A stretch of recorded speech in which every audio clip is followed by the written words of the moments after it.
হাদিসটি আল্লাহ রাসূল সাল্লাল্লাহু আলাইহি ওয়াসাল্লামের সাহাবী আবু হুরায়রা রাদিয়াল্লাহু আনহু থেকে বর্ণনা করেছেন।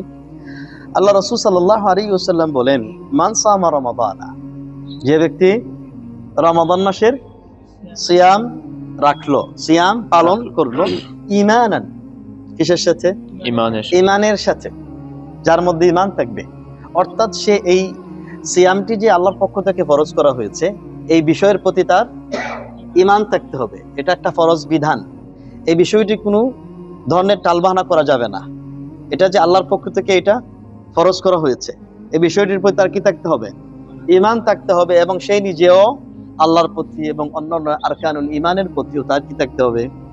ঈমান থাকতে হবে। এটা বিশ্বাস করতে হবে যে এটা আল্লাহর পক্ষ থেকে একটি ফরজ বিধান, এটা ফরজ বিধান। কারণ আল্লাহ সুবহানাহু ওয়া তাআলা এই সিয়ামকে কি করেছেন? ফরজ করেছেন। ইয়া আইয়ুহাল্লাযীনা আমানু কুতিবা আলাইকুমুস সিয়াম, হে ইমানদাররা, তোমাদের উপরে কি করা হয়েছে?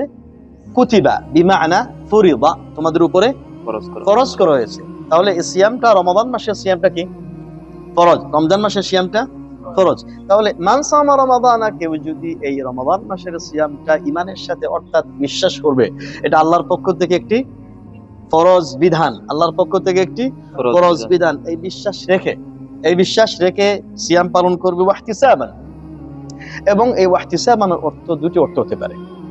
একটা অর্থ হলো ওয়াহতিসাবান, সে শুধুমাত্র সওয়াবের আশা করবে কার কাছে? আল্লাহর কাছে।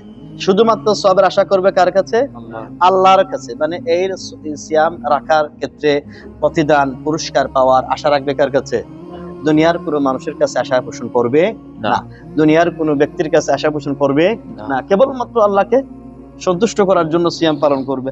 আরেকটা অর্থ হতে পারে ওয়াহতিসাবান মুহাসাবা, আত্মসমালোচনা করে যে আমি যে সিয়াম পালন করছি, এই সিয়ামটা সিয়ামের হক আদায় করে সিয়াম পালন করছি কিনা, এই সিয়ামের ফরজ বিধান অনুযায়ী সিয়ামের আদাব আহকাম, সিয়ামের সবগুলি আদাব আহকাম পালন করে আমরা সিয়াম পালন করছি কিনা, সিয়ামের যে মাকাসিদ, যে উদ্দেশ্য রয়েছে, লাআল্লাকুম তাত্তাকুন, যাতে করে তোমরা তাকওয়া অর্জন করতে পারো, গুনাহ থেকে বিরত থাকতে পারো। এই নিজেকে আত্মসমালোচনা করে কেউ যদি সিয়াম পালন করে গুনাহ থেকে বেঁচে থাকতে পারে, এটাই অর্থ হচ্ছে ওয়াহতিসাবান।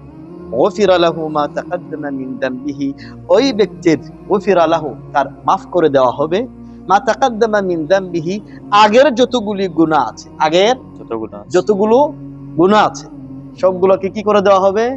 মাফ করে দেওয়া হবে।